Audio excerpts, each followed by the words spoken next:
Hey again, and welcome back to Ancient Ways for Modern Days. My name is Mike Freeman. Today we are jumping into Hebrews chapter 3. And remember, this letter is a letter about the supremacy of Jesus Christ. But there's going to be a few moments where we kind of drill down and talk about the application in our life, the significance of certain ideas in our life, and even some very practical instruction that we receive. And this passage that I want to look at today is one of those very instructional, very helpful passages that we take a moment and we think through, and we allow this warning to kind of like hit us just as deeply into our soul as we can. That said, let me introduce you to our text. Our text is Hebrews chapter 3, verses 12 through 13. And this is the text. It says, "Take care, brothers, lest there be in any of you an evil, unbelieving heart, leading you to fall away from the living God. But exhort one another every day, as long as it is called today, that none of you may be hardened by the deceitfulness of sin." Now there's some instructions here, and there's a contrast. There's actually a remedy with for the problem that exists in this text. And so the text begins and tells us to take care, be careful. It says, "Lest there be in any of you." Now, this is speaking to a church. It's potential that Hebrews was, in fact, a sermon to be read. And so you can imagine someone reading this to a congregation of believers, a congregation of church people, and speaking to them saying, is there anyone here that has this evil, unbelieving heart? And this evil, unbelieving heart, it will lead you to fall away from the living God. So this evil, unbelieving heart is a heart that is set on things of the world. It's a heart that does not trust in the provision that we have in Jesus Christ. It's a heart that does not recognize God as who He is, God Himself. It's a heart set on the things of the world. It's a heart set on the desires of the flesh. It's a heart set on the things that captivate our attention, those shiny things of life. But the contrast then, it says, "But instead, exhort one another every day."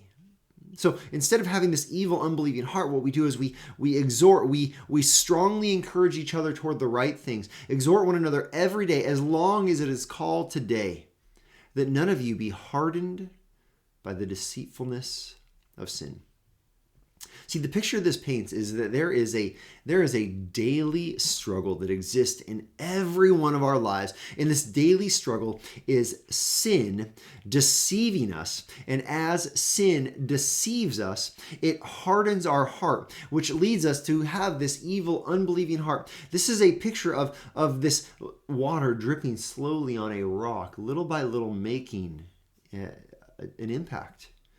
We live in a world, we live in a culture where we are constantly being inundated with messaging that is glorifying sin, that is praising evil action, that is exalting things that are wicked, and that is designed to lure us away from God little by little. It's like we live and we're surrounded constantly by the deceptiveness of sin, the deceitfulness of sin.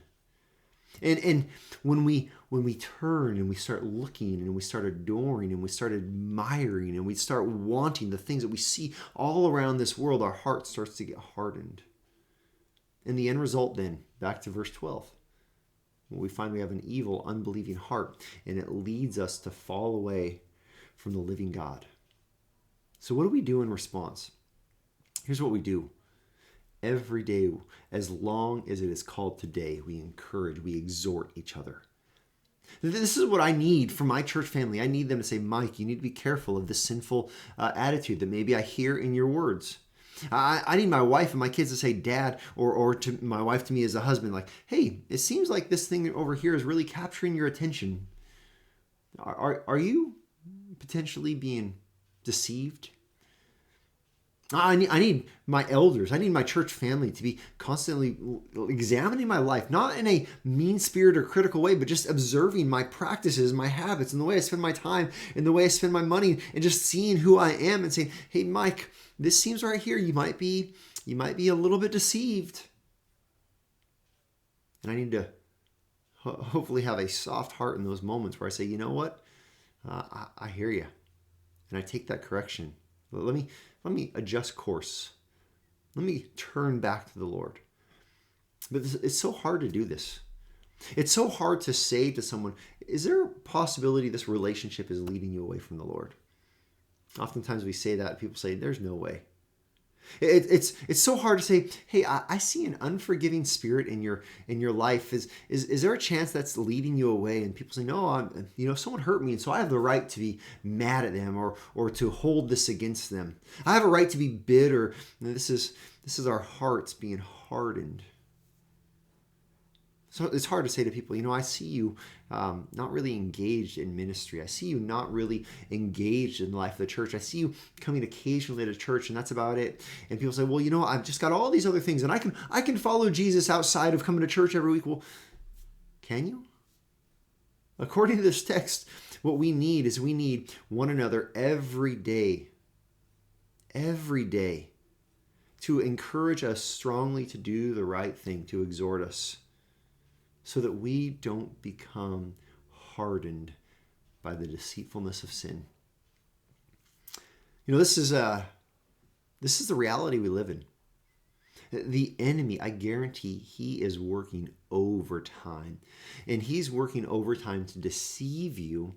And you know what he wants to do more than anything? He wants to deceive you in such a way that you believe you're not deceived. And this is the nature of deception, right?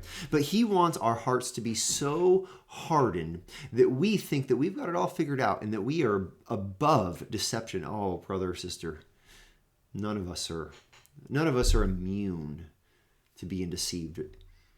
And the best way to make sure that we're not, exhort one another every day. Every day. So I encourage you today.